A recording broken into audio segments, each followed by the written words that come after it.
तो जब आपने अपना बिजनेस स्टार्ट किया था तब आपने कई लोगों से एडवाइस भी थी। ऐसा क्या हो जाता है आपको जब आप अपने लीगल एडवाइजर की जरूरत पड़ती है?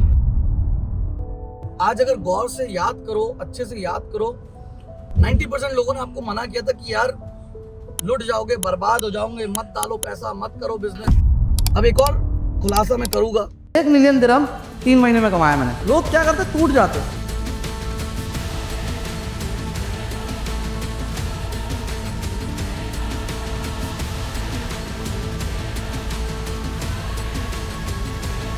तो आपने अपना बिजनेस स्टार्ट किया था तब आपने कई लोगों से एडवाइस भी थी। आज अगर गौर से याद करो, अच्छे से याद करो, 90% लोगों ने आपको मना किया था कि यार लुट जाओगे, बर्बाद हो जाओगे, मत डालो पैसा, मत करो बिजनेस। बावजूद उसके आपने किया और आज आपका बिजनेस सक्सेसफुल हो गया। आप लाखों करोड़ों रुपए कमा चुके हो और अब जब आपको पता है आपने जो डिसीजन लिया था वो सही था और आपने लाइफ में जो भी डिसीजन लिए वो सब तो नहीं, लेकिन हाँ काफी हद तक सही हुए, तभी आप इस स्टेज पे पहुंचे हो। तो फिर ऐसा क्या हो जाता है आपको जब आप इन्वेस्टमेंट की बात करते हो तो आपको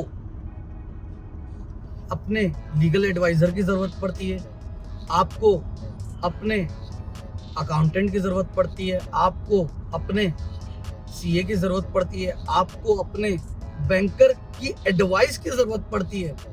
मुझे बताओ, जो आपका बैंकर है वो 30,000 रुपए महीना कमाता है इंडिया में और वो आपको एडवाइस देगा कि सर आपने इन्वेस्टमेंट करना चाहिए या नहीं करना चाहिए। मतलब ये मैं नहीं, ये आप मुझे बोलते हो कि बैंकर ने मना कर दिया है।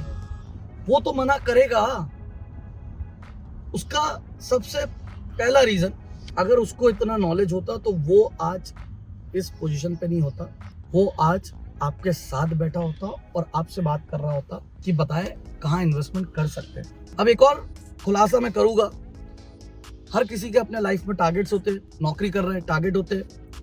मैंने खुद बैंक में काम किया है, रोज टारगेट्स होते थे। आज करंट अकाउंट का टारगेट है, आज सेविंग अकाउंट का टारगेट है, आज म्यूचुअल फंड का टारगेट है, आज स्टॉक में पैसे डलवाना है, डीमेट अकाउंट खुलवाना है, आज एफडी का टारगेट है, आज इंश्योरेंस पॉलिसीज बिकनी चाहिए इतनी। तो जिसके रोज के टारगेट्स है और आपके अकाउंट में करोड़ों रुपए पड़े हैं या लाखों रुपए पड़े हैं, वो बंदा जिसका घर आपसे चल रहा है, आपके अकाउंट से, वो कैसे आपको एडवाइस कर देगा कि सर पैसा निकाल लो सर, कोई बात नहीं। वो कभी भी नहीं एडवाइस करेगा। वो आपको हमेशा डराएगा, आपको भ्रमित करेगा, आपको बोलेगा सर इससे बेटर आप म्यूचुअल फंड में लगा लो, मैं आपको 30% रिटर्न दे देता हूँ, मैं आपको स्टॉक में लगा लो, एफडी में लगा लो।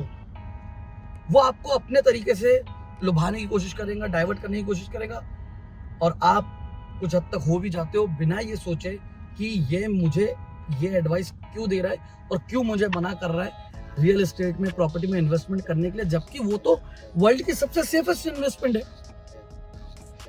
आप एक और चीज समझो, जो आदमी 30,000 की जॉब कर रहा है, उसको कहीं से 35,000 की या 40,000 की ऑफर आ गई तो वो तो स्विच कर जाएगा जॉब, फिर वो नई बैंक में जाएगा, फिर वहां पे आपको बोलेगा कि आप यहाँ पे अकाउंट खुलवा लो, यहाँ पे फंड्स रोटेट कर दो, मैं आपको जो है यहाँ पे ये एडवांटेज है, वो एडवांटेज है। आप उसके लिए कस्टमर हो, आपके कष्ट से आप मर जाओगे उसको कोई फर्क नहीं पड़ेगा, क्योंकि कस्टमर जो कष्ट से मर जाता है वो कस्टमर होता है। बट एक और बात ये भी है, जैसे कि सीए है, सीए भी आपको डराएगा, लीगल एडवाइजर आपको डराएगा, पंडित आपको डराएगा, वास्तु वाला आपको डराएगा, लेकिन जहां पे इनका इंटरेस्ट होगा ना वहां पे ये डराएगा नहीं, वहां पे ये आपको मोटिवेट करेगा। और मैं फिर बोल रहा हूं, मैं किसी के लिए गलत नहीं बोलना चाहता हूं, बट हमारे साथ ये बहुत हो रहा है अभी का, और हमारे साथ नहीं काफी लोगों के साथ हो रहा है ये।